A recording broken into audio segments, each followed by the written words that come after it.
Baik pemirsa, terima kasih Anda masih bergabung bersama kami dalam Market Opening. Dan segmen ini kita akan sampaikan beberapa saham yang direkomendasikan oleh Kefas Evander dalam menyikapi perdagangan hari ini. Mas Kefas, bisa disampaikan ini jagoan-jagoannya ya dalam menyikapi perdagangan di awal pekan, silakan.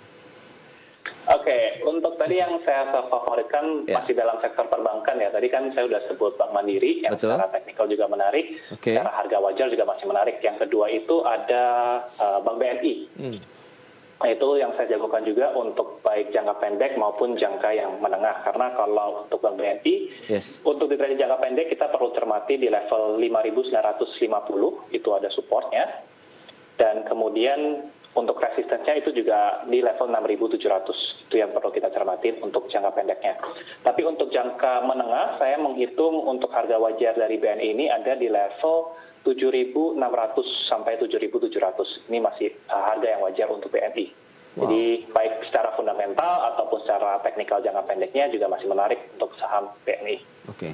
Itu dia untuk BNI. Masih jauh ya dengan rentang 5.950 sampai dengan 6.700 untuk short term trading saja. Ya, sementara jangka panjangnya lebih menjanjikan lagi bahkan di atas level 7.500 ya. 7.600 sampai dengan 7.700. Itu dua sektor perbankan yang Anda jagokan dalam menyikapi perdagangan hari ini. Bagaimana dengan saham lainnya? Untuk di sektor perbankan atau untuk sektor lain nih? Sektor lain. Sektor lain mungkin saya masih menjagokan saham batubara ya. Dua favorit saya itu ada PTBA dan kedua itu United Tractor. Oke, PTBA bagaimana strateginya?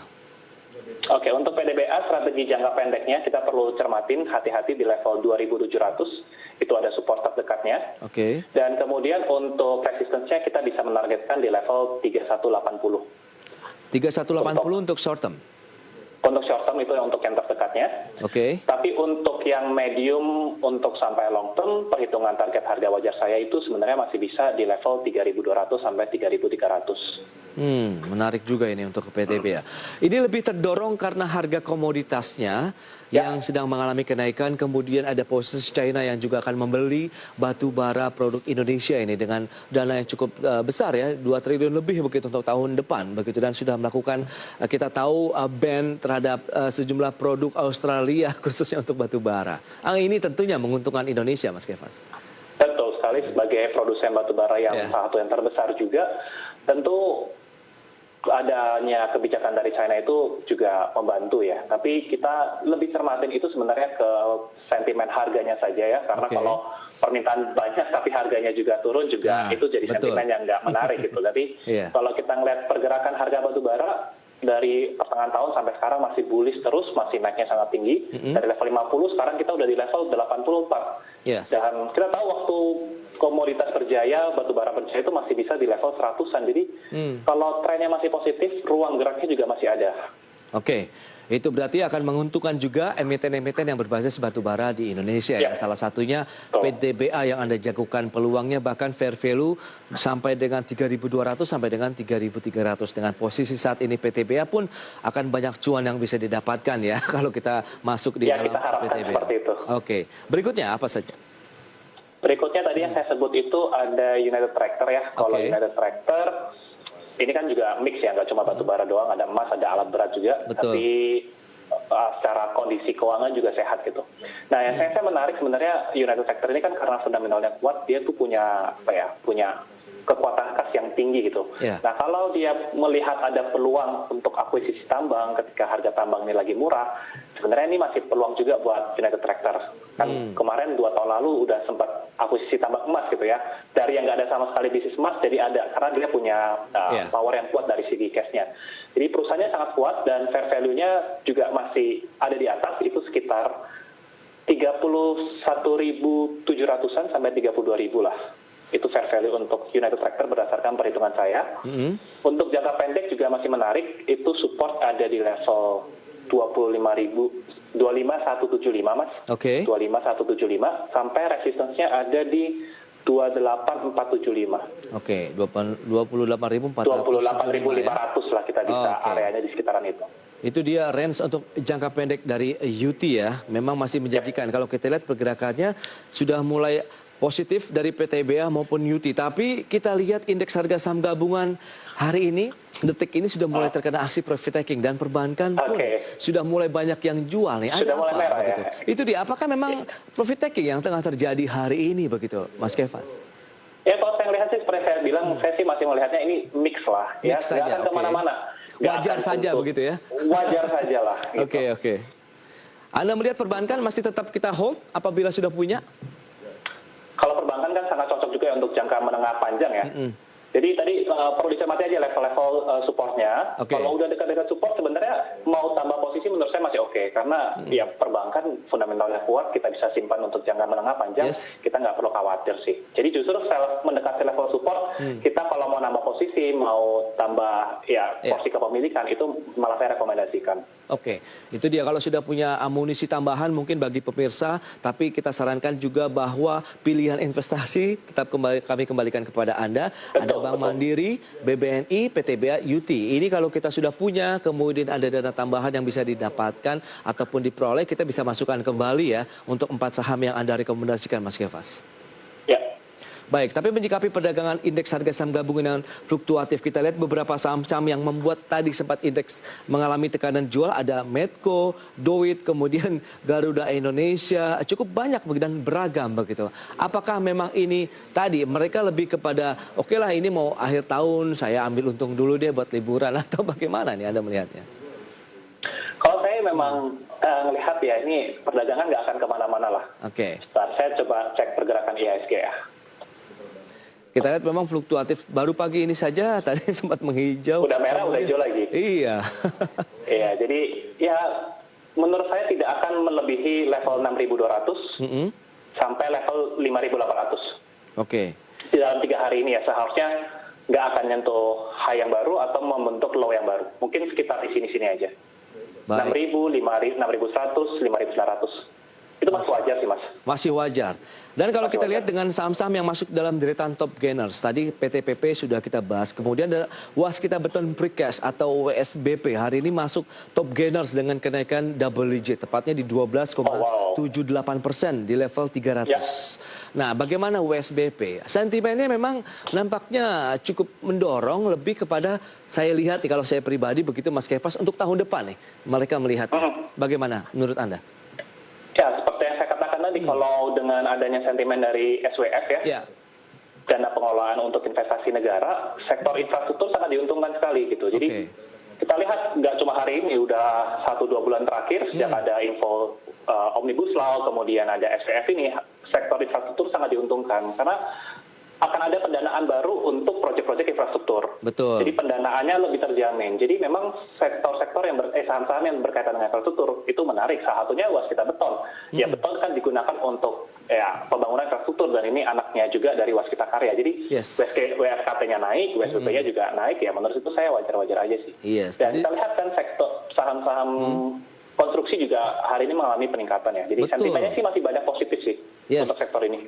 Bisa menjadi pilihan, tadi sudah disarankan ya, ada Waskita Karya juga Anda sebutkan, kemudian PTPP pun yang sudah kita bahas, Anda rekomendasikan juga. Karena kita lihat beragam sekali emiten-emiten yang berbasis sektor konstruksi yang hari ini mendorong indeks ke zona positif ya. Ada WSBP, UWG, kemudian ada Wijaya Karya, PTPP juga masuk begitu.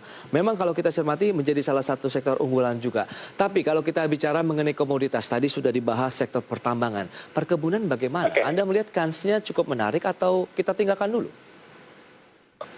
Kita melihat untuk harga CPO masih dalam harga yang bullish terus ya, udah level tertinggi juga di sekitar 3.800, jadi sentimen CPO juga masih menarik. Saham yang mungkin fundamentalnya kuat itu mungkin ada AALI ya dari grupnya Astra. Cuma pergerakannya tidak terlalu menarik karena volatilitasnya juga tidak terlalu tinggi ya. Cuma kalau mau yang fundamentalnya kuat boleh AALI gitu. Kalau saya lihat level support ada di level 11.200. Baik. Dan target untuk yang harus dikejar terlebih dahulu itu ada di level 12.425, sorry. Oke, 12.425. Jadi range-nya agak kecil sih. Untuk trading saya nggak terlalu suka juga. Oh ya. Kalau LSIP bagaimana? Sebentar saya lihat LSIP. Nah, LSIP sebenarnya trennya lebih menarik. Ya, ini support ada di 1.200 dan resisten terdekat kita bisa kejar sampai 1.460. 1460. Tapi kalau kita lihat dengan kenaikan sudah di atas 1,5% untuk pergerakan dari LC, masih ada potensial upside yang bisa diraih begitu untuk investor apabila masuk di sektor ini?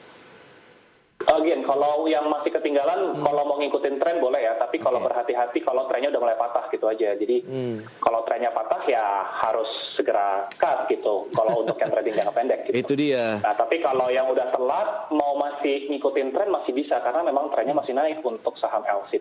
Oh ya, BWPT juga masuk dalam gainer hari ini. Bagaimana Anda melihat untuk BWPT-nya? Eagle High Plantation. Oke, kalau BWPT saya nggak terlalu suka ya, kalau nggak salah fundamentalnya juga nggak terlalu menarik perhatian saya, jadi sehingga saya jarang sekali menganalisa saham BWPT karena fundamentalnya nggak terlalu strong sih. Baik, lebih kepada kenaikan secara teknikal saja, jadi harus hati-hati mungkin ya kalau kita cermati dari BWPT. Tapi kalau secara umum sektor perkebunan yang Anda jagokan masih big caps-nya ya, AALI, kemudian LSIP. Dan itu pun sama tidak dengan Bank Mandiri, BNI yang sudah Anda rekomendasikan? Lebih kepada untuk investasi menengah panjang. Kalau menengah panjang untuk sektor komoditas saya nggak terlalu rekomendasikan ya, apalagi CPO ini saya nggak terlalu suka gitu. Karena ketika harga komoditasnya bagus, sebenarnya fundamentalnya itu keuangannya nggak ya bagus, tapi nggak sebagus batu bara kalau boleh saya bilang ya, opini saya gitu. Jadi kalau komoditas, makanya saya lebih tertarik saham batu bara karena kalau batu baranya bagus, keuangannya itu benar-benar bagus. Jadi untuk mid long termnya saya lebih suka, untuk komoditas saya lebih suka batu bara dibandingkan CPO. Tapi ini personal taste-nya saya aja ya. Betul. Oke, pilihan investasi kembali kami serahkan juga untuk investor traders ya dalam menyikapi perdagangan hari ini. Itu adalah beberapa sektor yang menarik. Tapi dengan adanya program vaksinasi COVID-19 begitu yang akan dilakukan oleh pemerintah dimanapun vaksinnya sudah didatangkan dan juga ada yang tengah diproduksi di Indonesia. Bagaimana dengan sektor farmasi? Tentu mereka yang sudah punya, kemudian kemarin juga kita tahu ada aksi jual yang cukup masif juga sehingga ada yang ikutan. Apakah boleh masuk lagi atau tidak nih? Oke, menurut saya untuk sektor farmasi kalau mau follow the trend boleh, tapi harus hati-hati juga karena kualitasnya sangat tinggi. Itu kalau untuk yang kuat ya mungkin Sido atau KLB Pharma boleh lah. Tapi kalau untuk Kimia Pharma atau Inaf yang rame gitu ya, saya nggak bisa ngomong banyak gitu ya. Nanti saya serahkan ke teman-teman semua aja. Harus hati-hati aja sih kalau tips dari saya aja. KLB memang cukup ketinggalan ya kalau kita lihat begitu karena saat ini juga masih tengah mengembangkan vaksin yang bekerja sama dengan Korea Selatan begitu dan sudah memasuki tahap kedua dari uji klinis begitu. Dan Anda melihat peluangnya atau kansnya untuk jangka menengah akan lebih menjanjikan karena ini cukup lagging begitu dibandingkan dengan teman-temannya. Tapi kalau untuk kalbe sih harga sekarang udah agak price in sih kalau menurut perhitungan saya. Jadi memang harga wajar yang saya hitung di kisaran 1.600-an gitu. Jadi nggak terlalu jauh dengan fair value-nya juga. Baik, jadi cukup hati-hati atau tidak disarankan dulu? Kita tinggalin dulu. Kalau saya sih karena sektor farmasi udah diuntungkan sejak awal mula pandemik. Betul. Ya, jadi sentimennya udah lama. Harga sekarang udah cenderung price in, Mas. Oh, itu dia. Berarti udah cukup hati-hati lah ya. Iya. Takutnya nanti setelah kita masuk justru terkena aksi jual begitu ya. Baik, itu dia untuk beberapa sektor yang menarik untuk dicermati tadi ya. Perbankan, kemudian komoditas baik pertambangan maupun perkebunan, kemudian juga sektor konstruksi yang masih menjadi andalan. Dan kalau tadi ada beberapa hal yang menarik untuk dicermati, bagaimana dengan sektor yang sebaiknya dihindari nih? Mas Kefas, ada nggak sih? Atau semua sektor sebenarnya oke? Kalau menurut saya sekarang sih kondisinya semua sektor oke ya, karena semuanya juga beli apa aja sebenarnya dalam 2 bulan ini naik semua gitu. Jadi semua sektor masih positif karena market kita juga banyak kedatangan inflow dari dana-dana retail lokal gitu. Jadi masih euforianya masih ada, fenomena window dressing juga masih ada. Jadi sebenarnya semua sektor masih berpotensi. Akan berlanjut sampai dengan Januari atau Januari effect itu? Menurut saya iya. Menurut saya iya, atau sampai di level 6.400 kalau secara IHSG-nya ya. 6.400. Itu kalau udah sampai di situ, jadi 6.400 tuh level yang kita kejar di 2021 awal tahun, tapi kalau udah sampai situ, kita lihat lagi nanti kondisi perkembangannya seperti apa. Kita lihat berarti kuartal pertama ya. Tahun ini sayang sekali waktu terbatas ini. Terima kasih juga ya atas waktu dan juga analisis serta rekomendasi yang sudah Anda berikan. Semoga bermanfaat tentunya untuk market hari ini. Terima kasih dan selamat melanjutkan aktivitas Anda kembali, Mas. Terima kasih juga, Mas. Terima kasih. Ya, pemirsa, demikian perbincangan kami bersama dengan Kevas, sejumlah informasi menarik lainnya.